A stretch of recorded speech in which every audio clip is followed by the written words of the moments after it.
دلشا جارا پیشی دفره. اف جارا سسیانه کو تخسی لکورنی دخه. دایه مراغ دکه کاگل و مکینای قهوه براستی جی گرتیه یا نا. باوو باولان دردخه. دلشا لهرچکا خود گره. دوی اللهی او جی بوان را بچه باشوری گرم. فزیک میاو نکاره بوان را بچه تاتیله.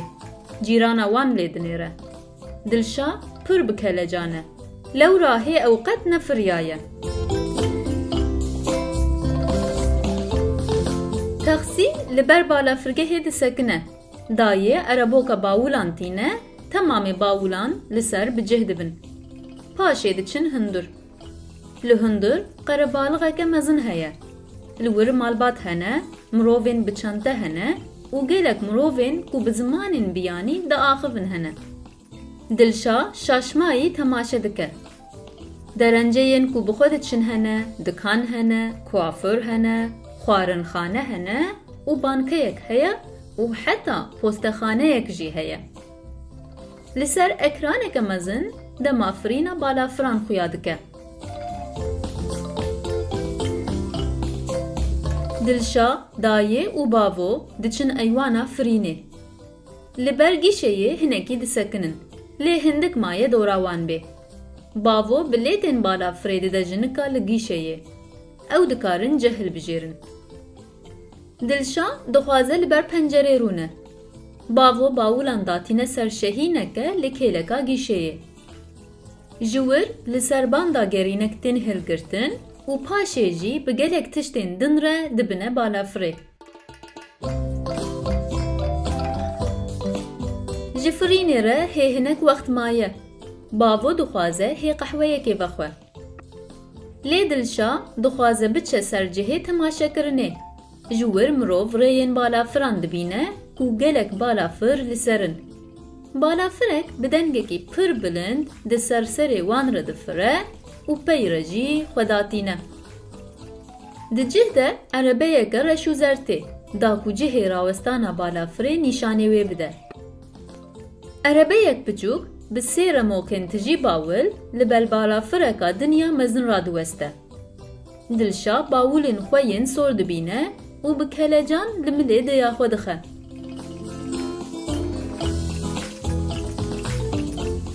نهاجی دوی او بچن درگه فرینه. زلامک ناسنامه ینوان کنترول دکه چنته دایه ده تونیره که پچوک را در باست به. ده اکرانه که ده مروف دکاره ببینه کاچته ده هیا. بوی آوایی دکن که تو کس نکاره به تشتکی تالو که بخوره ببه هندره بالا فره.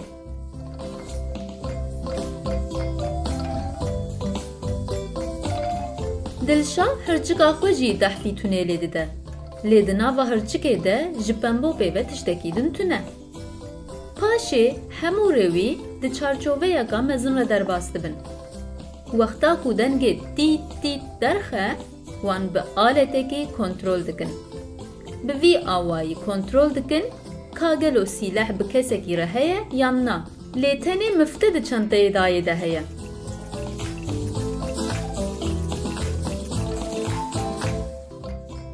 دلشا دایه و باوو دگلگلک رویندن دمکی لهولا راوستنی رودنن.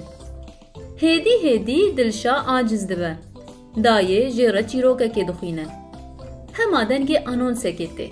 ایدی همو دکارن بچن بر بالا فره. داویا داوین. باوو بلیتن بالا فره نیشان ده.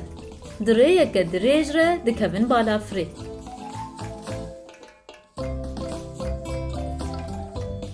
دلشا هلدکشه جهه خواه. پنجره پچوکه و مروف نکاره وکه. پیلوت ده هوپرلوری ده سلاوه ده ریویان. بالا فر ایدی بره دکوه. لیتنه حتی بخطا فرینه. لورا لوی داره دوی لبنده دستورا فرینه جی بمینه. هستس نیشان ده کامرب چاوا ایلگی جان خلاص لخودکه و درین درکتنا آجیل لکونه.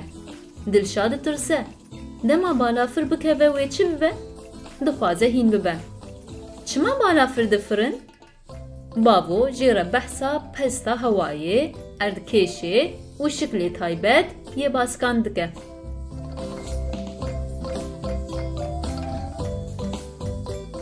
وایه دنگه آنونسکه ته. ji kerema xwe kembera emniyetê girê bidin, aletên elektronik bigirin, masayan bigire û kursiyan rast bikin. Balafir bi rê dikeve. Çi qas diçe bilestir dibe û peyre jî bi hewa dikeve. Serberjor bi hewa ve hil dikişe. Zikê Dilşayî dixweşxweşe û diğidğide. Êdî ew baş nabihîze. Lê ev ne tiştekî xerab e. Dayê jê re dibêje ku ev ji ber bilindbûnê û pesta hewayê ye. Ew benîştekê dide Dilşayê. Lewra benîştcûtin ji bo vê yekê baş e. Ev yek bi Dilşayê xweş tê. Ew ji benîşt hez dike. Bi taybetî jî yên bi tehma çîlekan. Ew benîşt dicû û di pencereyê de temaşe dike. Xaniyên li bin wan êdî ew qas biçûk in ku mîna xaniyên pêlîstokan in.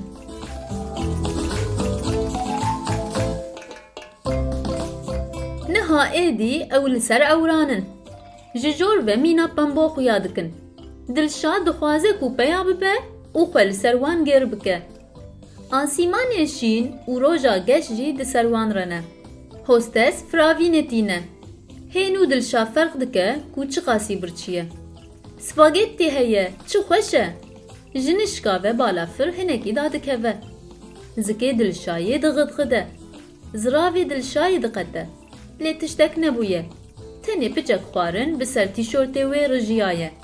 Bavê wê dibêje ew tenê quleke hewayê bû. Êdî Dilşa ji sêrkirina li der aciz dibe. Lê çi xweş ku hema hostes tê û destûr tê dayîn ku Dilşa di gel zarokeke din kabîna pîlot bibîne. Ev çi rewşek bi heyecan e. Gelek bişkok, vîtês, lambe, saet, ekran û çavikên ku vedikevin û vedimirin li pêş û kêlek û jorê pîlot hene. Pîlot diyar dike ka balafir çawa tê kontrol kirin. Dilşa pir bi heyecan e. Ew jî pir û pir dixwaze ku balafirê bi anjo û pêlî bişkokan bike. Lêbelê divê ew niha vegere cihê xwe. Divê pîlot amadehiya daketinê bikin.